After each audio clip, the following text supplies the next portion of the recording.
ಸ್ನೇಹಿತರೆ, ಭಾರತದಲ್ಲಿ ಚಿನ್ನದ ಬೆಲೆ ಏಕೆ ಕಡಿಮೆಯಾಗುತ್ತಿದೆ? ಈಗ ಚಿನ್ನ ಖರೀದಿ ಮಾಡಬೇಕಾ ಅಥವಾ ಇನ್ನೂ ಕಾಯಬೇಕಾ? ಈ ಏರುಪೇರು ಯಾಕಾಗ್ತಿದೆ? ಸ್ನೇಹಿತರೆ, ಇತ್ತೀಚಿನ ದಿನಗಳಲ್ಲಿ ಭಾರತದಲ್ಲಿ ಚಿನ್ನದ ಬೆಲೆ ಇಳಿಕೆ ಕಂಡು ಬರುತ್ತಾನೇ ಇದೆ. ಹಲವಾರು ಒಂದು ಪ್ರಶ್ನೆ ಕಾಡುತ್ತಾನೇ ಇದೆ. ಚಿನ್ನದ ಬೆಲೆ ಏಕೆ ಕಡಿಮೆಯಾಗುತ್ತಿದೆ? ಈಗ ಖರೀದಿ ಮಾಡಬೇಕಾ? ಈಗ ಖರೀದಿ ಮಾಡೋದು ಒಳ್ಳೆಯದಾ ಅಥವಾ ಇನ್ನೂ ಕಾಯಬೇಕಾ? ಇನ್ನೂ ಕಮ್ಮಿ ಆಗುತ್ತಾ? ಈ ವಿಡಿಯೋದಲ್ಲಿ ಎಲ್ಲ ಡೀಟೇಲ್ ಆಗಿ ಮಾತಾಡೋಣ. ಸ್ನೇಹಿತರೆ, ಚಿನ್ನದ ಬೆಲೆ ಯಾಕೆ ಕಡಿಮೆಯಾಗುತ್ತೆ? ಇದಕ್ಕೆ ಕಾರಣವೇನು? ಮುಂದಿನ ದಿನಗಳಲ್ಲಿ ಏರಬಹುದಾ? ಈಗ ಖರೀದಿ ಮಾಡಬೇಕಾ? ಎಂಬ ಇನ್ನೂ ಹಲವಾರು ಪ್ರಶ್ನೆಗಳಿಗೆ ಈ ವಿಡಿಯೋದಲ್ಲಿ ಡೀಟೇಲಾಗಿ ಮಾತಾಡ್ಕೊಳ್ಳೋಣ. ಸ್ನೇಹಿತರೆ, ಅದಕ್ಕಿಂತ ಮುಂಚೆ ನಮ್ಮ ಚಾನಲನ್ನು ನೀವು ಯಾರಾದರೂ ಹೊಸಬರು ನೋಡ್ತಾ ಇದ್ದರೆ ತಕ್ಷಣವೇ ನಮ್ಮ ಚಾನಲನ್ನು ಸಬ್ಸ್ಕ್ರೈಬ್ ಮಾಡಿಕೊಳ್ಳಿ. ಸ್ನೇಹಿತರೆ, ಭಾರತದಲ್ಲಿ ಚಿನ್ನದ ಬೆಲೆ ಕೇವಲ ದೇಶೀಯ ಬೇಡಿಕೆಯಿಂದ ಮಾತ್ರ ನಿರ್ಧಾರವಾಗುವುದಿಲ್ಲ. ಜಾಗತಿಕ ಮಾರುಕಟ್ಟೆಯಲ್ಲೇ ಬೆಲೆ, ಡಾಲರ್ ಮೌಲ್ಯ, ರೂಪಾಯಿ ವಿನಿಮಯ ದರ, ಆಮದು ಸುಂಕ, ತೆರಿಗೆಗಳು ಮತ್ತು ಹೂಡಿಕೆದಾರರ ನಿರ್ಧಾರಗಳು ಕೂಡ ಪ್ರಮುಖ ಪಾತ್ರವನ್ನು ವಹಿಸುತ್ತವೆ ಈ ಚಿನ್ನದ ಬೆಲೆ ಕಡಿಮೆಯಾಗಲು. ಭಾರತವು ತನ್ನ ಅಗತ್ಯದ ಬಹುಪಾಲ ಚಿನ್ನವನ್ನು ವಿದೇಶಿಗಳಿಂದ ಆಮದು ಮಾಡಿಕೊಳ್ತಿದೆ. ಸರ್ವೇ ಸಾಮಾನ್ಯವಾಗಿ ಗೊತ್ತಿರುತ್ತೆ. ನಮ್ಮ ದೇಶದಕ್ಕಿಂತ ಬೇರೆ ದೇಶದಿಂದ ನಾವು ಹೆಚ್ಚಾಗಿ ಆಮದನ್ನು ಮಾಡ್ಕೊತೀರಿ ಬಂಗಾರವನ್ನು. ಆದ್ದರಿಂದ ಲಂಡನ್ ಮತ್ತು ಇತರೆ ಜಾಗತಿಕ ಮಾರುಕಟ್ಟೆಗಳಲ್ಲಿ ಚಿನ್ನದ ಬೆಲೆ ಕಡಿಮೆಯಾದರೆ ಅದರ ಪರಿಣಾಮ ನಮ್ಮ ಭಾರತಕ್ಕೂ ಸಮೇತ ಕಾಣಿಸ್ತಿದೆ. ಇನ್ನೊಂದಾಗಿ, ಅಮೆರಿಕನ್ ಡಾಲರ್ ಬಲವಾಗುವುದು. ಚಿನ್ನದ ವ್ಯಾಪಾರ ಹೆಚ್ಚಾಗಿ ಅಮೆರಿಕನ್ ಡಾಲರ್ನಲ್ಲೇ ನಡೆಯುತ್ತದೆ. ಡಾಲರ್ ಮೌಲ್ಯ ಹೆಚ್ಚಾದಾಗ ಹೂಡಿಕೆದಾರರು ಚಿನ್ನದ ಬದಲು ಡಾಲರ್ ಮತ್ತು ಇತರ ಹೂಡಿಕೆಗಳನ್ನು ಹೆಚ್ಚು ಆಸಕ್ತಿ ತೋರಬಹುದು. ಇದು ಹೆಂಗಂದರೆ, ಇವಾಗ ಡಾಲರ್ ಒಂದು, ಚಿನ್ನ ಒಂದು ಇರ್ತೈತೆ ಅಂದ್ಕೊಳ್ರಿ. ಡಾಲರ್ ರೇಟ್ ಜಾಸ್ತಿ ಆಗ್ತಾಯಿದ್ರೆ ಹೂಡಿಕೆದಾರರು ಏನು ಮಾಡ್ತಾರೆ ಗೊತ್ತಾ? ಚಿನ್ನ ಬದಲು ಡಾಲರ್ನ ತಗೊತಾರೆ. ಡಾಲರ್ನ ತಗೊಂಡ್ರೆ ಅದು ಚಿನ್ನ ಯಾರೂ ಬೈ ಮಾಡಲ್ಲ. ಅವಾಗ ಆಟೋಮೆಟಿಕ್ಕಾಗಿ ಚಿನ್ನ ಡೌನ್ ಆಗಿ ಬರ್ತೈತೆ, ಡಾಲರ್ ರೈಸ್ ಆಗ್ತಾ ಬರ್ತೈತೆ. ಇವಾಗ ಅಪ್ಪಿತಪ್ಪಿ ಎಲ್ಲರೂ ಚಿನ್ನ ಇವಾಗ ರೈಸ್ ಆಗ್ತಾ ಇರಲಿ, ಹೂಡಿಕೆದಾರರೆಲ್ಲ ಚಿನ್ನ ತಗೊತಾ ಇರ್ತಾರೆ, ಅವಾಗ ಡಾಲರ್ ಕಡಿಮೆ ಆಗ್ತಾ ಇರ್ತೈತೆ. ಆ ರೀತಿ ನಡೀತಾ ಇರ್ತೈತೆ. ಒಂದು ರೈಸ್ ಆದರೆ ಇನ್ನೊಂದು ಡೌನ್ ಆಗ್ತೈತೆ, ಡೌನ್ ಆದರೆ ಇನ್ನೊಂದು ರೈಸ್ ಆಗ್ತೈತೆ. ಆ ರೀತಿ ನಡೀತಾ ಇರ್ತೈತೆ ಅಮೆರಿಕನ್ ಡಾಲರ್ ಮತ್ತು ಚಿನ್ನಗಳು. ಮತ್ತು ಇನ್ನು ಪ್ರಮುಖ ಅವ್ರು ಏನು ಮಾಡ್ತಾರೆ ಗೊತ್ತಾ? ಈ ಬ್ಯಾಂಕ್ಗಳಲ್ಲಿ ಮತ್ತು ಎಲ್ಲ ಬಂಗಾರ ಇಟ್ಕೊಂಡ್ರೆ ಅದಕ್ಕೇನು ಬಡ್ಡಿಯನ್ನು ಬರಲ್ಲ ಅಂತ ಹೇಳ್ಬಿಟ್ಟು ಮತ್ತು ಜಾಸ್ತಿ ಇವಾಗ ಕರೆನ್ಸಿಗಳಿಗೆ ಅಮೆರಿಕ ಡಾಲರ್ನೇ ತಗೊಂಡು ಹೂಡಿಕೆ ಮಾಡ್ತಾ ಇದ್ದಾರೆ. ಅದರಿಂದ ಕೆಲವರು ಚಿನ್ನವನ್ನು ಮಾರಾಟ ಮಾಡಿ ಬೇರೆ ಹೂಡಿಕೆಗಳ ಹಣ ವರ್ಗಾಯಿಸುತ್ತಾನೆ ಇದ್ದಾರೆ ಅಂತಲೇ ಹೇಳ್ಬೋದು. ಸ್ನೇಹಿತರೆ, ಚಿನ್ನದ ಬೆಲೆ ನಿರಂತರವಾಗಿ ಏರಿದ ನಂತರ ಹಲವಾರು ಹೂಡಿಕೆದಾರರು ತಮ್ಮ ಚಿನ್ನವನ್ನು ಮಾರಾಟ ಮಾಡಿ ಲಾಭ ಪಡೀತಾರೆ. ಇದು ಹೆಂಗೆ ನಡೀತಂದರೆ, ಅಂದರೆ ಕೆಲವರು ಬೈ ಮಾಡ್ಕೊತಾಳೆ ಗೋಲ್ಡ್ ಇನ್ನು ಹೂಡಿಕೆದಾರರು ಇವಾಗ ಪ್ರೆಸೆಂಟ್ ರೇಟಿಗೆ ಇರೋದನ್ನು ಬೈ ಮಾಡ್ಕೊಂಡ್ಬಿಡ್ತಾರೆ. ಫ್ಯೂಚರಲ್ಲಿ ಅದು ರೇಟ್ ರೈಸ್ ಆದಾಗ ಅವಾಗ ಬೇಕಾದರೆ ಅವಾಗ ಅವರು ಮಾರಾಟ ಮಾಡ್ಕೊತಾರೆ ಚಿನ್ನವನ್ನು. ಆ ರೀತಿ ಅವರು ಲಾಭವನ್ನು ಪಡೀತಾ ಇರ್ತಾರೆ. ಈ ಮಾರಾಟ ಹೆಚ್ಚಾದಾಗ ಮಾರುಕಟ್ಟೆಯಲ್ಲಿ ಪೂರೈಕೆ ಹೆಚ್ಚಾಗಿ ಬೆಲೆ ಇಳಿಬಹುದು. ಮೇಯ್ನಾಗಿ ಇದು ಮೇನ್ ರೀಸನ್ ಹೆಂಗೆ ಗೊತ್ತಾ? ನಮ್ಮ ಇವಾಗ ಇದು ಜೂನು ಮತ್ತು ಏಪ್ರಿಲು ಮತ್ತು ಜೂನಾಗಿ ಜಾಸ್ತಿ ಇವಾಗ ಕಡಿಮೆ ಆಗಿದೆ. ಯಾಕಂದರೆ ಇವಾಗ ಈ ಮೇನು ಮದುವೆ ಸೀಸನ್ನು ಎಲ್ಲರೂ ಗೋಲ್ಡನ್ನು ಬೈ ಮಾಡ್ತಾನೆ ಇರ್ತಾರೆ. ಆದ್ರೂ ಈ ಹೂಡಿಕೆದಾರರು ಇರ್ತಾರಲ್ಲ, ಅವರು ತಮ್ಮಲ್ಲಿರುವ ಬಂಗಾರವನ್ನು ಎತ್ಕೊಂಡೋಗಿ ರೈಸಲ್ಲಿದ್ದಾಗ ಎಲ್ಲ ಎತ್ಕೊಂಡ್ಬಂದು ಮಾರಾಟ ಮಾಡೋಕ್ಕೆ ಒಂಥರ ಹಿಸ್ಟ್ರಿನೇ ಕ್ರಿಯೇಟ್ ಆಗಿತ್ತು. ಗೋಲ್ಡು ಬಂಗಾರ ಗಗನಕ್ಕೆ ಏರಿತು, ಹಿಸ್ಟ್ರಿ ಕ್ರಿಯೇಟ್ ಆಗಿತ್ತು. ಅವಾಗೆಲ್ಲ ಏನು ಮಾಡಿದ್ರೆ ಅಂದರೆ, ನಮ್ಮ ಇಂಡಿಯಾದಲ್ಲಿ ಹೂಡಿಕೆದಾರ ಇರ್ತಾರಲ್ಲ, ಅವರೆಲ್ಲ ತಮ್ಮ ಹತ್ರ ಇರುವ ಬಂಗಾರವನ್ನೆಲ್ಲ ಎತ್ಕೊಂಡೋಗಿ ಎಲ್ಲ ಗೋಲ್ಡ್ ಶಾಪಲ್ಲಿ ಬೈ ಮಾಡೋಕ್ಕೆ ಸ್ಟಾರ್ಟ್ ಮಾಡಿದ್ರು. ತಗೊಂಡವ್ರು ಕಮ್ಮಿ ಆದರು.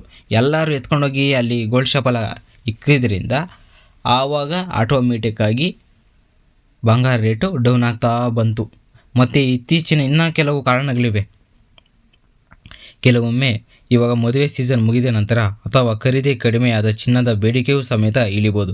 ಇವಾಗ ಮದುವೆ ಸೀಸನ್ಗಳು ಸಮೇತ ಎಷ್ಟೇ ಗಗನಕ್ಕೆ ಹೋದ್ರೂ, ಎಷ್ಟೇ ದರ ಹೆಚ್ಚಾದರೂ ಸಮೇತ ಮದುವೆ ಸೀಸನ್ಗಳಲ್ಲಿ ಮದುವೆಗೆ ಬಂಗಾರವನ್ನು ಇಕ್ಕೇಬೇಕು ಅಂತೇಳ್ಬಿಟ್ಟು ಬೈ ಮಾಡೇ ಅದು ಬೈ ಎಷ್ಟೇ ಹೋದರೂ ಬೈ ಮಾಡೇಬೇಕು. ಅದು ಮುಗಿದ ನಂತರ ಯಾರು ಬೈ ಮಾಡೋಕ್ಕೆ ಹೋಗಲ್ಲ, ಅವಾಗ ಆಟೋಮೆಟಿಕ್ಕಾಗಿ ಡೌನ್ ಆಗ್ತಾ ಬರ್ತೈತೆ. ಇನ್ನು ಬೆಲೆ ಕಡಿಮೆ ಆದರೆ ವ್ಯಾಪಾರಿಗಳು ಬೆಲೆಯಲ್ಲಿ ಸ್ವಲ್ಪ ಇಳಿಕೆ ಮಾಡ್ಬೋದು. ಯಾರು ಬೈ ಮಾಡಿಲ್ಲ ಅಂದರೆ ಗೋಲ್ಡು, ಅವರು ವ್ಯಾಪಾರಿಗಳಿರ್ತಾರಲ್ಲ, ಅವರು ಸ್ವಲ್ಪ ರೇಟ್ನ ಡೌನ್ ಮಾಡ್ಬೋದು. ರೇಟನ್ನು ಡೌನ್ ಮಾಡಿದ್ರೆ ತಗೊತಾರೇನೋ ಅಂತೇಳ್ಬಿಟ್ಟು ಅಲ್ಲಿ ಡೌನ್ ಮಾಡ್ತಾರೆ. ಮತ್ತು ರೂಪಾಯಿ ಡಾಲರ್ ಎದುರು ಬಲಗೊಂಡರೆ ವಿದೇಶದಿಂದ ಚಿನ್ನ ಆಮದು ಮಾಡುವ ವೆಚ್ಚ ಕಡಿಮೆಯಾಗಬಹುದು. ನಮ್ಮ ರೂಪಾಯಿ ಡಾಲರ್ ಎದುರು ಬಲಗೊಂಡರೆ ಇನ್ನು ವಿದೇಶದಿಂದ ಆಮದಾಗ್ತಾ ಚಿನ್ನ ಸಮೇತ ಕಡಿಮೆಯಾಗ್ಬೋದು. ಇದರಿಂದ ದೇಶೀಯ ಮಾರುಕಟ್ಟೆಯಲ್ಲಿ ಚಿನ್ನದ ಬೆಲೆ ಇಳಿಯುವ ಸಾಧ್ಯತೆ ಸಮೇತ ಇದೆ. ಮತ್ತು ಇತ್ತೀಚೆಗೆ ಯುದ್ಧವೆಲ್ಲ ಸಮೇತ ನಡೀತು.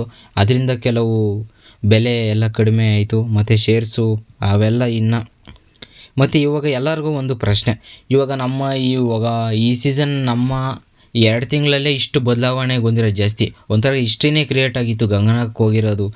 ಇದರಿಂದ ಇವಾಗ 2 ತಿಂಗಳಲ್ಲಿ ಎಲ್ಲರೂ ತಮ್ಮ ಹತ್ರ ಇರೋ ಬಂಗಾರ ಚಿನ್ನ ಎಲ್ಲ ಎತ್ಕೊಂಡು ಹೋಗ್ಬಿಟ್ಟು ಎಲ್ಲ ಮಾರೋಕ್ಕೆ ಶುರು ಮಾಡಿದ್ರು. ಆದ್ದರಿಂದ ಆಟೋಮೆಟಿಕ್ಕಾಗಿ ಡೌನ್ ಆಗ್ತಾ ಬಂತು. ಇದು ಮೇನ್ ರೀಸನ್. ಮತ್ತು ಇನ್ನೊಂದು ಎಲ್ಲರಿಗೂ ಒಂಥರ ಇದು, ಇವಾಗ ಡೌನಲ್ಲಿದೆ, ಚಿನ್ನ ಖರೀದಿ ಮಾಡಬೇಕಾ ಅಂತ ಒಂದು ಮೇನ್ ಪ್ರಶ್ನೆಯಲ್ಲಿ ತಲೆಯಲ್ಲಿ ಓಡ್ತಾ ಇರ್ತೈತೆ. ಮತ್ತು ಇನ್ನೂ ಡೌನ್ ಆಗ್ತೈತಾ ಅಂತ. ಸ್ನೇಹಿತರೆ, ಈ ಪ್ರಶ್ನೆಗೆ ಒಂದೇ ಉತ್ತರ ಇರೋದಿಲ್ಲ. ಹೇಳ್ತಾ ಇದ್ದೀನಿ ನೋಡಿ. ಆಭರಣಕ್ಕಾಗಿ ಖರೀದಿಸುತ್ತಿದ್ದರೆ ಬೆಲೆ ಇಳಿದಿರುವುದು ಸಮಯ ಒಳ್ಳೆಯ ಅವಕಾಶವಾಗಿರಬಹುದು. ಇವಾಗ ಬೆಲೆ ಇಳಿದಿರೋದು ಒಳ್ಳೆಯ ಅವಕಾಶ ಆಗಿರ್ಬೋದು. ಹೂಡಿಕೆಗಾಗಿ ಖರೀದಿಸಿದ್ದರೆ ಒಂದು ಬಾರಿ ದೊಡ್ಡ ಮೊತ್ತ ಹೂಡುವ ಬದಲು ಹಂತವಾಗಿ ಖರೀದಿಸುವ ಉತ್ತಮ ತಂತ್ರವಾಗಬಹುದು. ಮೇನಾಗಿ ಇದು ಜ್ಞಾಪನ ಇಟ್ಕೊಳ್ಳೋ ಪಾಯಿಂಟ್ ಅಂದರೆ, ಒಂದೇ ಸತಿ ಇನ್ವೆಸ್ಟ್ಮೆಂಟ್ ಮಾಡೋದಕ್ಕಿಂತ ಹಂತವಾಗಿ ಖರೀದಿಸೋದು ಉತ್ತಮ ತಂತ್ರ ಆಗ್ಬೋದು ಅಂತ. ಸ್ನೇಹಿತರೆ, ಇನ್ನು ಮುಂದಿನ ದಿನಗಳಲ್ಲಿ ಒಂದೇ ಸತಿ ಇವಾಗ ನೋಡ್ಕೊಂಡು ಯಾರೇ ಆದರೂ ನೋಡ್ಕೊಂಡು ಬೈ ಮಾಡ್ಕೊಳ್ರಿ. ಮತ್ತು ಮುಂದೆ ದಿನ ಇನ್ನೂ ಡೌನ್ ಆಗ್ತೈತಾ ಅದು ಯಾರ ಕೈಯಾಗೂ ಹೇಳೋಕ್ಕಾಗಲ್ಲ. ರೈಸ್ ಆಗ್ಬೋದು, ಡೌನ್ ಆಗ್ಬೋದು, ಅದು ನಿಮ್ಮ ಚಾಯ್ಸು. ಇನ್ನು ಮುಂದಿನ ದಿನಗಳಲ್ಲಿ ಬೆಲೆ ಏರ್ಬೋದಾ? ಚಿನ್ನದ ಬೆಲೆ ಜಾಗತಿಕ ಆರ್ಥಿಕ ಪರಿಸ್ಥಿತಿ, ಹಣದುಬ್ಬರ, ಯುದ್ಧದಿಂದ ಅನಿಶ್ಚಿತ, ಕೇಂದ್ರ ಬ್ಯಾಂಕುಗಳ ನಿರ್ಧಾರಗಳ ಮತ್ತು ಡಾಲರ್ ಮೌಲ್ಯದ ಮೇಲೆ ಅವಲಂಬಿತವಾಗಿರ್ತೈತೆ. ಯುದ್ಧದಿಂದ ಆಗಿರ್ಬೋದು, ಡಾಲರಿಂದ ಆಗಿರ್ಬೋದು, ಬ್ಯಾಂಕ್ಗಳ ನಿರ್ಧಾರದಿಂದ ಆಗ್ಬೋದು, ಇವೆಲ್ಲದರ ಬೇಸಿಸ್ ಮೇಲೆ ಚಿನ್ನ ರೈಸ್ ಆಗ್ಬೋದಾ ಅಥವಾ ಇಳಿಕೆ ಆಗ್ಬೋದಾ ಅಂತ ಮುಂದಿನ ದಿನಗಳಲ್ಲಿ ಗೊತ್ತಾಗ್ತಿದೆ. ಆದ್ದರಿಂದ ಭವಿಷ್ಯದಲ್ಲಿ ಬೆಲೆ ಏರಬಹುದು ಅಥವಾ ಇಳಿಯಬಹುದು. ಇದನ್ನು ಯಾರು ಆ ಸಮೇತ ಖಚಿತವಾಗಿ ಹೇಳಲು ಸಾಧ್ಯವಿಲ್ಲ. ಅದೇನಾನ ಆಗ್ಬೋದು. ಅಷ್ಟು ಹೋಗಿತ್ತು 18,000, 19,000, 20,000 ಗ್ರಾಮ ಆ ರೇಂಜ್ಗೆಲ್ಲ ಹೋಗಿ ಮತ್ತು ಇವಾಗ 13,000, 14,000ಗೆ ಬಂದಿದೆ. ನೆಕ್ಸ್ಟ್ ಏನಾಗ್ಬೋದು ಯಾರಿಗೂ ಗೊತ್ತಿಲ್ಲ.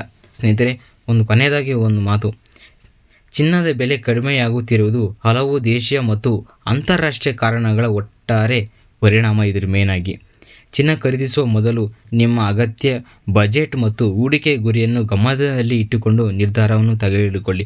ಐತೆ ಅಂತೇಳ್ಬಿಟ್ಟು ಎಲ್ಲ ಬೈ ಮಾಡೋದಲ್ಲ. ನಿಮ್ಮ ಬಜೆಟ್ ತಕ್ಕಂಗೆ ಮತ್ತು ಹೂಡಿಕೆ ಗುರಿಯನ್ನು ಗಮನದಲ್ಲಿ ಇಟ್ಟುಕೊಂಡು ನೀವು ನಿರ್ಧಾರವನ್ನು ತೆಗೆದುಕೊಳ್ಳ್ರಿ. ಈ ಮಾಹಿತಿ ನಿಮಗೆ ಉಪಯುಕ್ತವಾದರೆ ಈ ವಿಡಿಯೋಗೆ ಒಂದು ಲೈಕ್ ಕೊಡಿ. ಮತ್ತು ನಮ್ಮ ಚಾನಲ್ ನೀವು ಯಾರು ಹೊಸಬು ನೋಡ್ತಾ ಇದ್ದರೆ ತಕ್ಷಣವೇ ಸಬ್ಸ್ಕ್ರೈಬ್ ಮಾಡಿಕೊಳ್ಳಿ ಫ್ರೆಂಡ್ಸ್. ಇನ್ನೂ ಇಂಥ ಮುಂತಾದ ವೀಡಿಯೋಸ್ಗಾಗಿ ಥ್ಯಾಂಕ್ ಯು.